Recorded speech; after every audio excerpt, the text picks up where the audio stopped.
People think the evolution of e-commerce was some smooth, inevitable march toward modern convenience, as if the world simply woke up one morning ready to buy everything through glowing rectangles.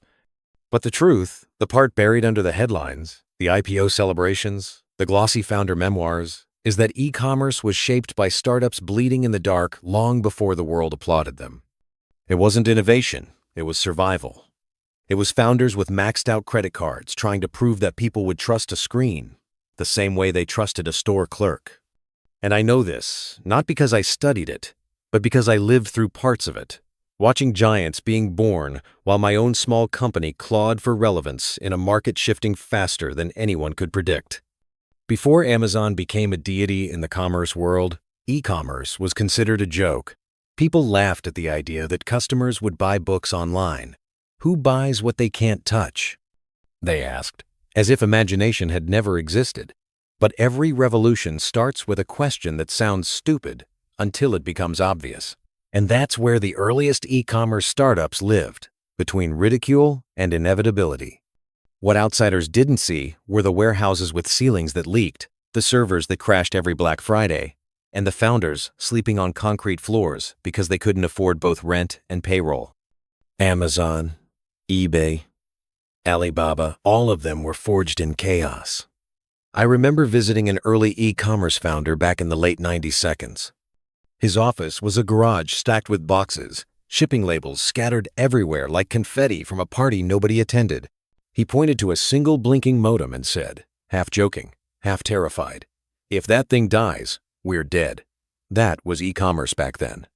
A fragile dream held together with duct tape and the stubborn belief that human behavior could change. But the funny thing about behavior is this: it changes slowly, then all at once.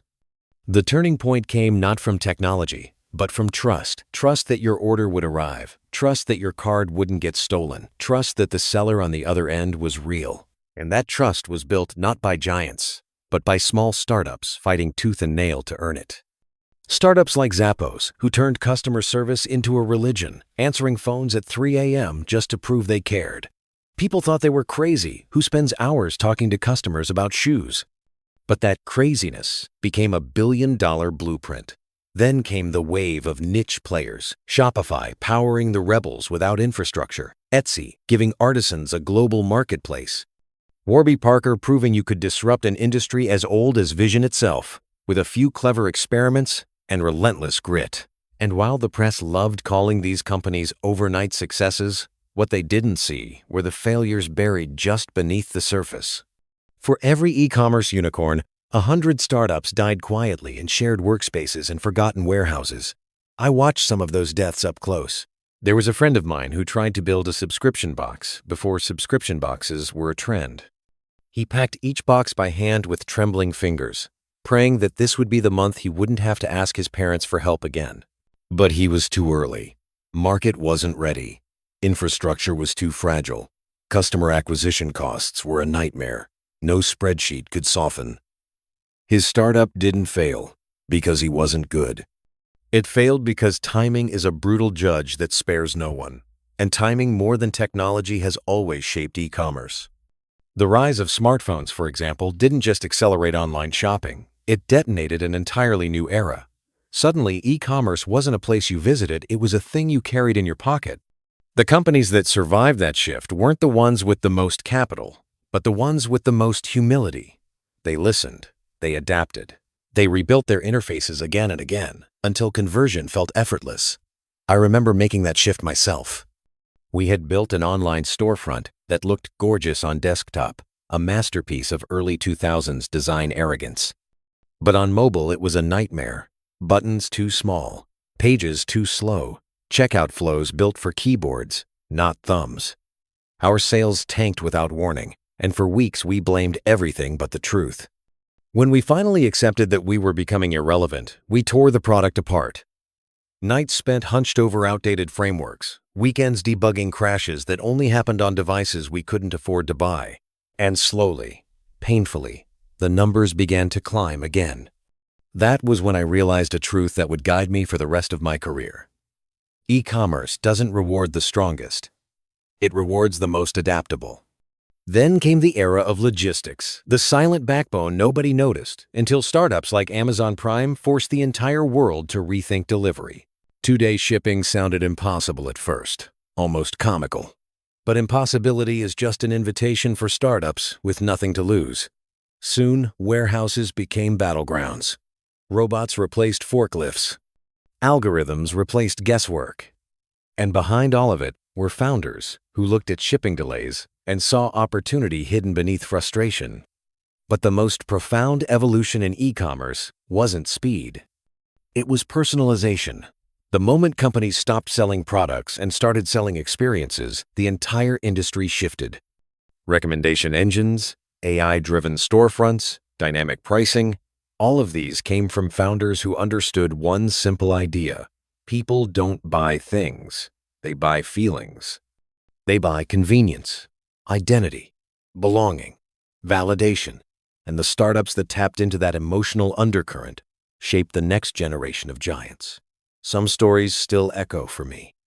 Like the founder who built a luxury e-commerce platform by driving across the country convincing boutique owners to trust her with their inventory, even though her company was little more than a website and a dream. Or the team that hacked together a prototype in a coffee shop that evolved into a billion-dollar secondhand marketplace, redefining sustainability. Or the scrappy group of kids who turned live stream shopping, a concept everyone mocked, into a cultural force across Asia. What people forget is that behind every breakthrough was a moment of near collapse. Every giant was once a terrified founder staring at declining metrics, angry customer emails, and investors who suddenly stopped returning calls. E-commerce evolves not because of clean strategy decks, but because real people fight through uncertainty long enough to push the world forward. And yet, in all these stories, victories, failures, reinventions, one theme repeats itself. E-commerce is not a technology revolution. It's a human revolution. It evolves as trust evolves, as convenience evolves, as culture evolves. And founders who understand that are the ones who shape its future. Which is why, as I look back on the past decades, from the garage days to mobile conversion battles to AI-driven personalization, I can't help but realize that the next era won't be won by the fastest or the richest. It will be won by the ones who understand people the deepest. Because the future of e-commerce isn't about buying things faster. It's about weaving commerce into everyday life so seamlessly, people forget it's even happening. And as I stand here today, recalling the countless founders, failures, breakthroughs, and reinventions that defined this industry, I can feel another shift coming, one that will demand even more courage, more empathy, more adaptability than any wave before it. Because the startups that rise next will be the ones who understand that the evolution of e-commerce has never been about technology at all, but about the human desire to connect, belong, and solve problems in ways that feel almost invisible. And just as I was thinking about how many more chapters this industry still has left to write, I realized the next story would begin the moment someone dared to ask a question bold enough to rewrite the rules once again. Because every major shift in e-commerce has always begun with a single audacious question, usually from someone the world wasn't paying attention to. The giants never see it coming. They're too busy optimizing, too busy protecting what they've already built, too busy polishing their empires to notice the lone founder in a cramped apartment somewhere, staring at a blank screen and asking, "Why does it have to be this way?" That's how revolutions start. Not with announcements, not with roadmaps, but with frustration sharp enough to cut through complacency. And as I watched the industry evolve around me, I realized that every startup that truly changed e-commerce didn't begin with ambition. It began with irritation. Amazon was irritated by the limitations of physical bookstores. Shopify was irritated by how hard it was for ordinary people to sell online. Airbnb, yes, it became part of the e-commerce universe too, was irritated by the impossibility of affording rent. Irritation becomes insight. Insight becomes obsession.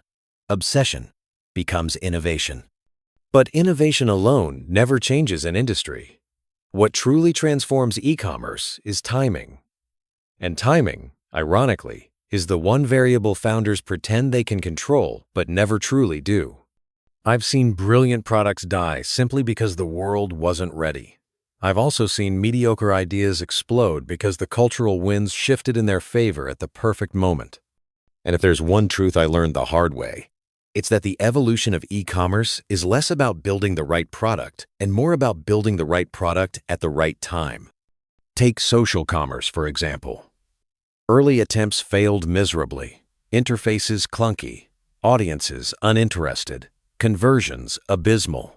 But then the smartphone generation matured, attention spans shrank, and influencers learned the art of digital persuasion. And suddenly live stream shopping, a concept once laughed at, became a multi-billion-dollar force, reshaping Asian markets and slowly seeping into the West. Or consider the rise of direct-to-consumer brands.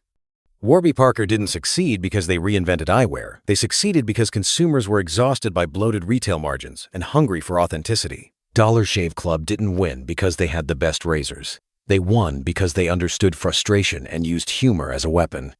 The pattern repeats. The startups that define e-commerce aren't the ones who shout the loudest. They're the ones who listen hardest. Listen to behavior. Listen to culture. Listen to pain. And pain, ironically, is the most reliable compass. I learned this when my own e-commerce startup reached its first real growth spike. We had launched a feature we thought was clever, some AI-driven recommendation engine that impressed investors but confused customers. It tanked our conversion rates. For weeks, we blamed the UX, the algorithm, the onboarding, everything except the possibility that the feature itself was irrelevant. When we finally listened to our users, really listened, we discovered something embarrassingly simple. People didn't want complexity. They wanted speed. They wanted clarity. They wanted the shortest path between desire and ownership. So we tore the feature out, replaced it with a streamlined flow that looked almost primitive compared to industry trends, and overnight our numbers doubled. That's when it hit me. Innovation isn't about adding things. Sometimes innovation is removing the things that get in the way. As the years went on, the industry grew bolder, louder, faster. Logistics became a war of milliseconds. Personalization became a race to predict intent before the user even understood it. Marketplaces ballooned into ecosystems so vast, they began dictating the rules of global commerce. And yet, despite all the sophistication, the principles remained primitive. Trust, convenience, emotion. Every founder who forgot those principles paid the price, no matter how much capital they raised or how beautiful their dashboards looked. I'll never forget the collapse of a once-hyped e-commerce startup that had raised hundreds of millions. Their branding was flawless. Their celebrity endorsements were everywhere. Their warehouses looked like sci-fi movie sets. And yet, they died in less than 3 years. Why? Because their product wasn't what users actually wanted. It was what executives assumed users should want. Assumption kills faster than competition.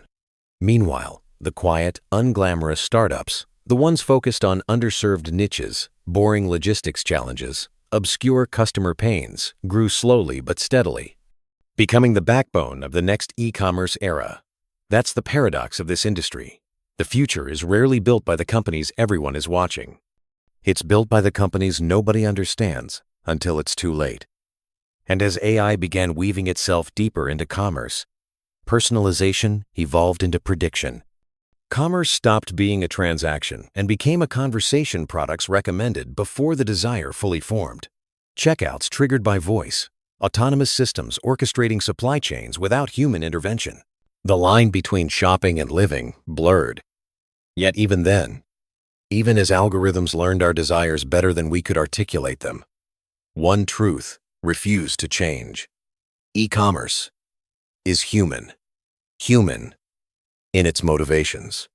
Human in its fears. Human in its desire for frictionless experiences that feel like magic. Which is why, every time the industry shifts, it's not because of breakthroughs in technology. It's because founders rediscover what people truly value. And that is what keeps this world alive, this constant dance between humanity and innovation. As I reflect on the stories that defined e-commerce, the scrappy founders, the spectacular collapses, the quiet revolutions, the improbable ascents. I can feel the next wave forming, subtle but undeniable. It won't be about faster shipping or prettier interfaces. It will be about presence. Commerce that anticipates rather than reacts. Commerce that feels woven into daily life. Commerce that knows you without intruding on you. The next generation of giants will emerge from founders who understand that convenience is no longer enough. Consumers crave connection, meaning, alignment with their identity. The startup that solves that at scale will reshape the world the way Amazon once did. And maybe, just maybe, the next defining chapter of e-commerce is already being written tonight, somewhere in a dimly lit room, by a founder staring at a problem the rest of us haven't noticed yet. A founder irritated enough to be dangerous. A founder bold enough to ask the next impossible question. A founder stubborn enough to chase that question until it becomes reality. If this story made you feel the pulse of where e-commerce has been and where it's undeniably heading, tell me in the comments which era shaped you the most. And if you want more raw, unfiltered journeys like this, hit follow so you don't miss the next story waiting just beyond the horizon.